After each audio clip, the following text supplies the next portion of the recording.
नमस्कार। आज की इस वीडियो में हम पर्यावरण भूगोल का विषय क्षेत्र एवं प्रकृति तथा पर्यावरण भूगोल का अन्य विषयों से संबंध का विस्तृत अध्ययन करेंगे। सर्वप्रथम पर्यावरण भूगोल का विषय क्षेत्र एवं प्रकृति। भौगोलिक अध्ययन में पर्यावरण का स्थान सदैव से ही प्रमुख रहा है। यद्यपि इसका प्रारंभिक स्वरूप विभिन्न घटकों के वर्णन तक सीमित था, जो कालांतर में कार्य विश्लेषण के रूप में उभर कर आया। वर्तमान में विभिन्न मानवीय क्रियाओं का पर्यावरण के संदर्भ में अध्ययन प्रमुखता पर है। फिर भी पर्यावरण एवं पारिस्थितिकी इससे कैसे अलग रह सकती थी, क्योंकि वर्तमान विश्व की प्रमुख समस्या पर्यावरण अवकर्षण एवं पारिस्थितिक संतुलन है और भूगोल इन समस्याओं को अपनी विशिष्ट शैली से स्पष्ट करने की क्षमता रखता है। यद्यपि इस कार्य में विभिन्न विषयों से सामग्री प्राप्त करनी होती है, भूगोल की अंतर विषय इंटरडिसिप्लिनरी प्रकृति के कारण भौगोलिक अध्ययन एक और पर्यावरण के तत्वों और जीवों के अंतर संबंधों से संबंधित समस्याओं का अध्ययन करता है, तो दूसरी ओर पर्यावरण की अवमानना से उत्पन्न पारिस्थितिक असंतुलन की ओर न केवल ध्यान दिलाता है, अपितु उसके उचित प्रबंध का सुझाव देता है।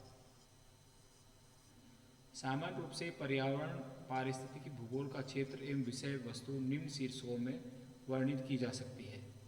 पर्यावरण एवं पारिस्थितिकी के विभिन्न घटकों का विश्वव्यापी एवं क्षेत्रीय निरूपण, जलवायु, वनस्पति, मृदा की क्षेत्रीय विभिन्नता, उनका पारिस्थितिक पर प्रभाव का अध्ययन, प्राकृतिक पारिस्थितिकी तंत्रों का अध्ययन करना, मानव और पर्यावरण के अंतर संबंधों का अध्ययन, प्रमुख पारिस्थितिक तंत्रों में जीवन के विकास के स्वरूप या आवास, अर्थव्यवस्था, समाज का अध्ययन, प्रमुख पारिस्थितिक समस्याओं का भौगोलिक दृष्टिकोण से प्रस्तुतिकरण, पर्यावरण अवकर्षण का विभिन्न क्षेत्रों में स्तर एवं पर प्रभाव, जल, वायु, ध्वनि, भूमि, रेडियोधर्मी प्रदूषणों के कारण तथा प्रभावों के साथ स्थलगत भिन्नता का विवरण,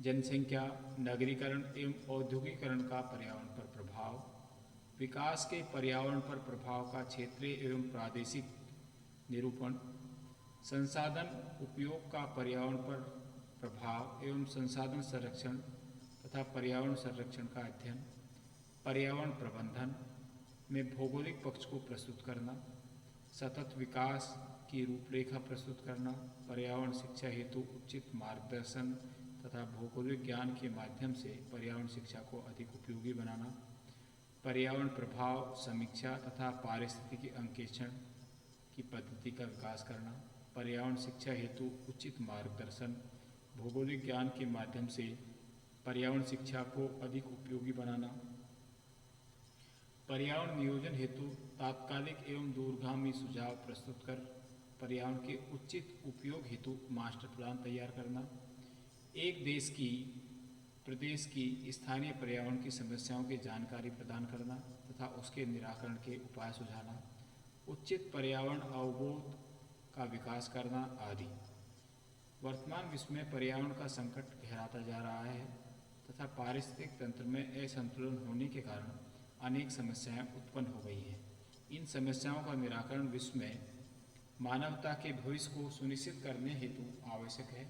इस दिशा में पर्यावरण भूगोल की भूमिका महत्वपूर्ण है। पर्यावरण भूगोल की प्रकृति इसकी परिभाषाओं तथा उपयुक्त वर्णित विषय से स्पष्ट है कि इसमें जहाँ एक ओर पर्यावरण एवं पारिस्थितिकी के विभिन्न पहलुओं का मानवीय अंतर संबंधों के परिप्रेक्ष्य में प्रस्तुत किया जाता है, वहीं इसका दूसरा महत्वपूर्ण पक्ष पर्यावरण अवकर्षण एनवायरमेंटल डिग्रेडेशन का विश्लेषण है, जिसमें प्रदूषण के कारक, प्रभाव, निदान, पर्यावरण भूगोल को वर्णित किया जाता है।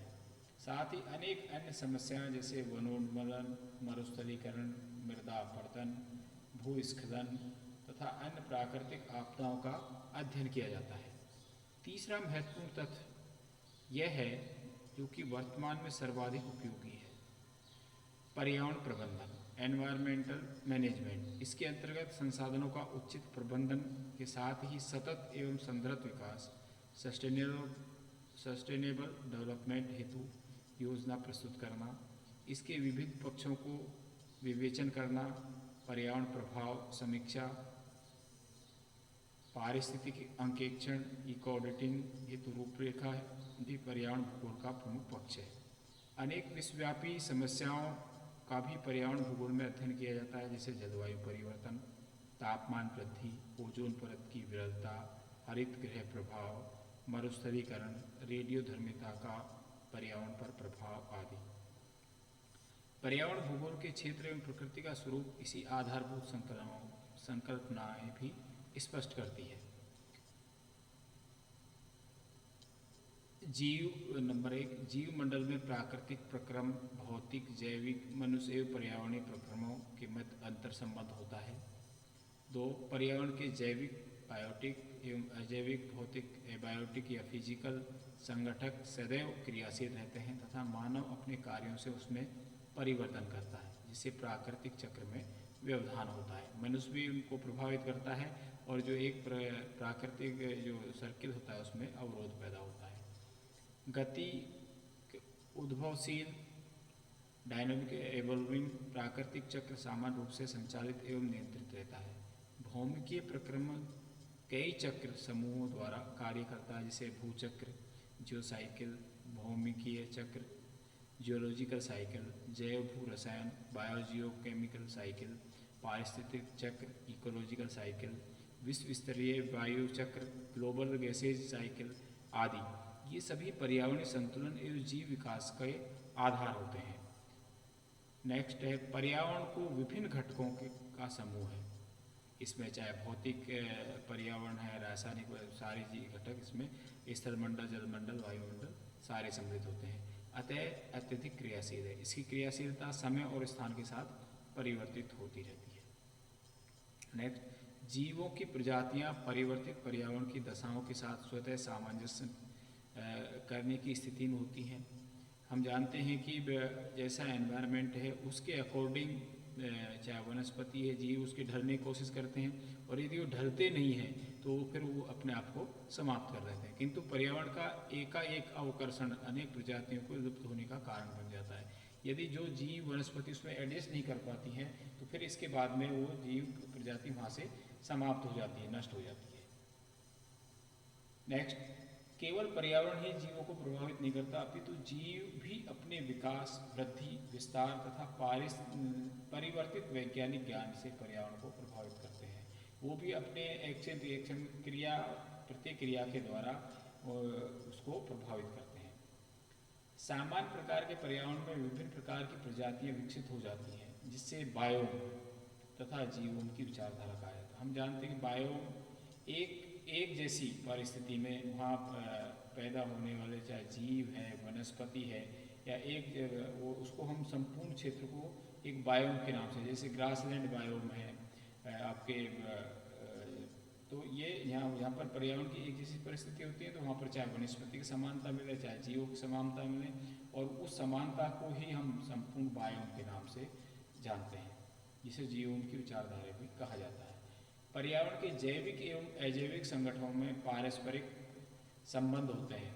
ये जो जैविक और अजैविक घटक होते हैं एक दूसरे से जुड़े रहते हैं, एक दूसरे को प्रभावित करते हैं।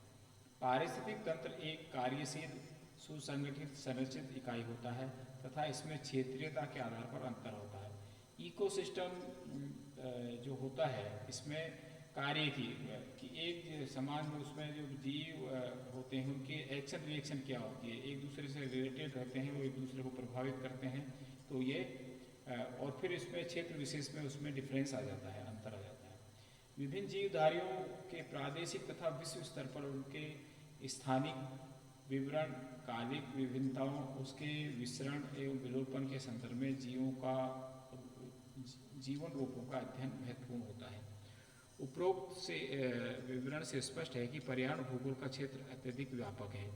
इसका आधार भौतिक एवं जीव विज्ञान के विषय हैं, तो ये मानव एवं समाज की विभिन्न पर्यावरणीय समस्याओं का न केवल अध्ययन एवं कारण विश्लेषण करता है, अपितु सतत विकास हेतु योजना भी प्रस्तुत करता है।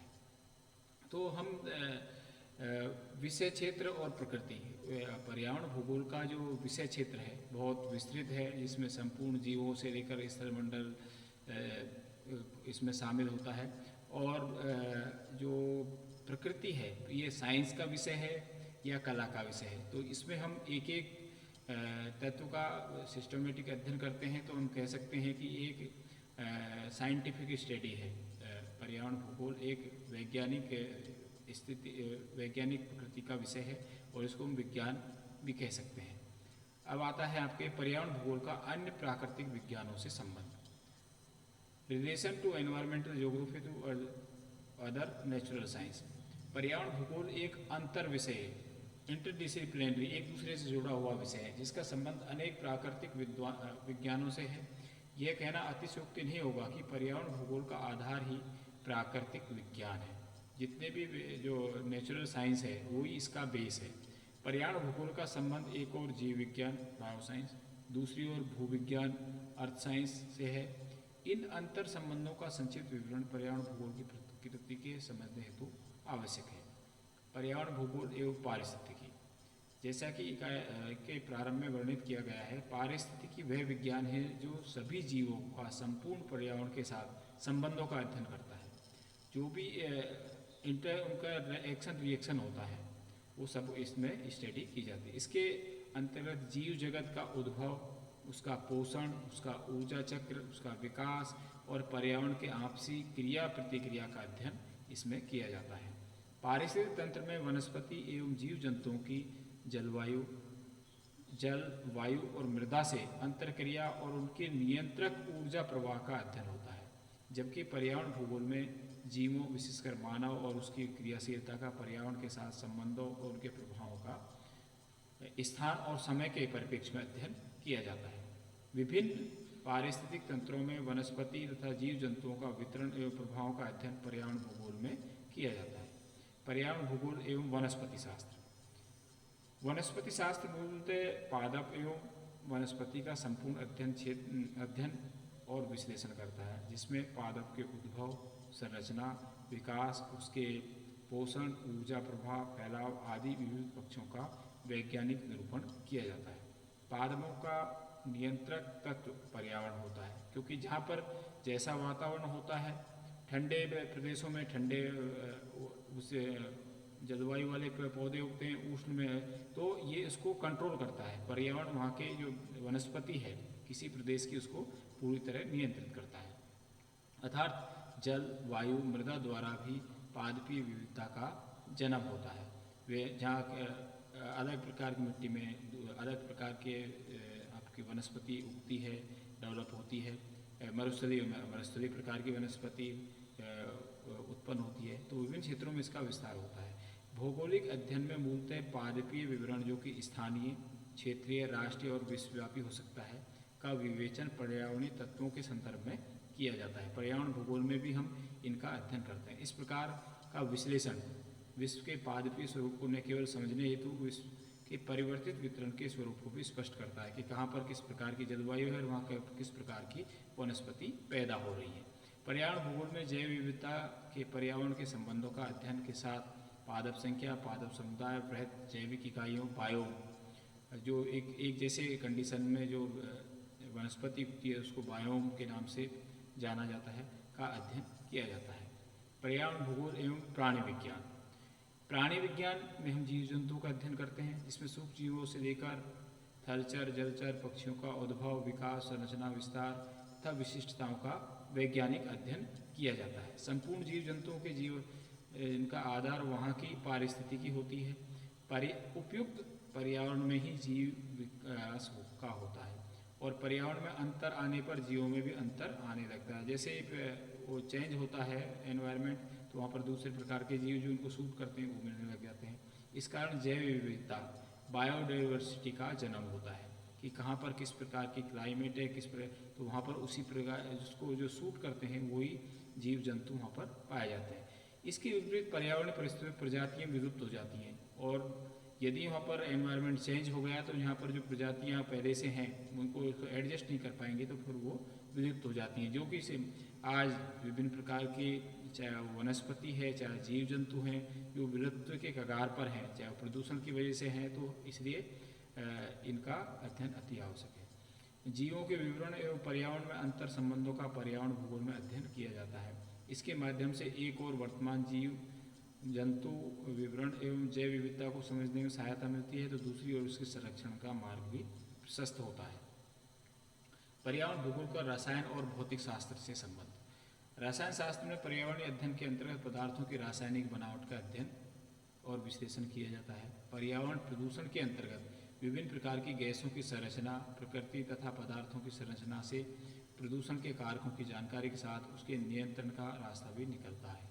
Carbon dioxide, sulphur dioxide, methane, nitrogen, chlorofluorocarbon आदि गैसों के अतिरिक्त अम्लीय वर्षा, तापीय प्रदूषण, जल प्रदूषण, भूमि प्रदूषण, अपशिष्ट आदि की रासायनिक प्रकृति का अध्ययन पर्यावरण भूगोल में किया जाता है। इससे उपलब्ध तथ्यों का उपयोग पर्यावरण भूगोल में किया जाता है।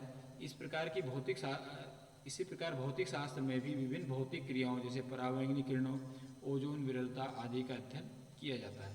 विभिन्न पर्यावरणीय क्रियाओं में भौतिक शास्त्र द्वारा किए गए विश्लेषणों से अनेक समस्याओं के निराकरण में सहायता मिलती है। पर्यावरण भूगोल का भूआकृति विज्ञान, जलवायु विज्ञान, समुद्र विज्ञान से संबंध। भूगर्भ विज्ञान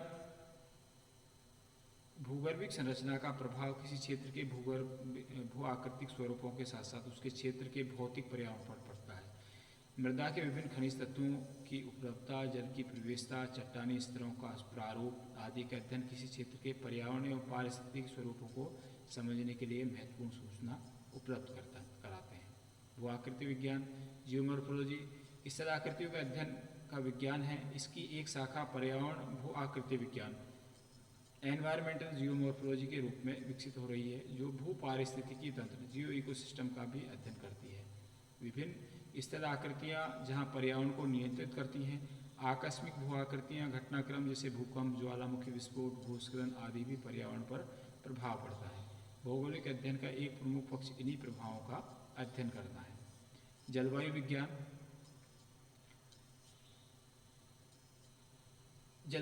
में जलवायु के विविध स्वरूपों जैसे तापमान, वर्षा, वायुदाब, आर्द्रता, हवाएं, जलवायु का प्रकार, जलवायु कटिबंध, विशिष्ट जलवायु उपक्रम जैसे आंधी, तूफान, टॉर्नेडो, चक्रवात, अल्नीनो तथा जलवायु परिवर्तनों का अध्ययन किया जाता है। वास्तव में जलवायु दशाएं पर्यावरण को नियंत्रित करती हैं।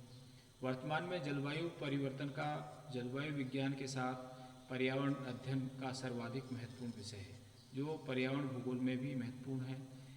वैश्विक जलवायु परिवर्तनों का मानचित्र तैयार करना, उनका विश्लेषण करना भौगोलिक अध्ययन का प्रमुख पक्ष है। जलवायु के ये सभी पक्ष भौगोलिक अध्ययन में सम्मिलित किए जाते हैं। सामुद्रिक विज्ञान का संबंध महासागरों और सागरों से है। महासागरों एवं सागरों का एक विशिष्ट पर्यावरणीय स्वरूप एवं पारिस्थितिक तंत्र होता है, जिसमें जल विज्ञान विकसित होता है। इसके अतिरिक्त तटीय क्षेत्रों में विशिष्ट पर्यावरण होता है। इसका भौगोलिक अध्ययन पर्यावरण नियोजन एवं संरक्षण में होता है। समुद्री तूफानों जैसे सुनामी आदि का पर्यावरण को हानि पहुंचाते हैं। सागरीय प्रदूषण आज एक प्रमुख समस्या बना हुआ है। इन सभी तथ्यों का अध्ययन पर्यावरण भूगोल में किया जाता है। पर्यावरण भूगोल का सामाजिक विज्ञानों से संबंध।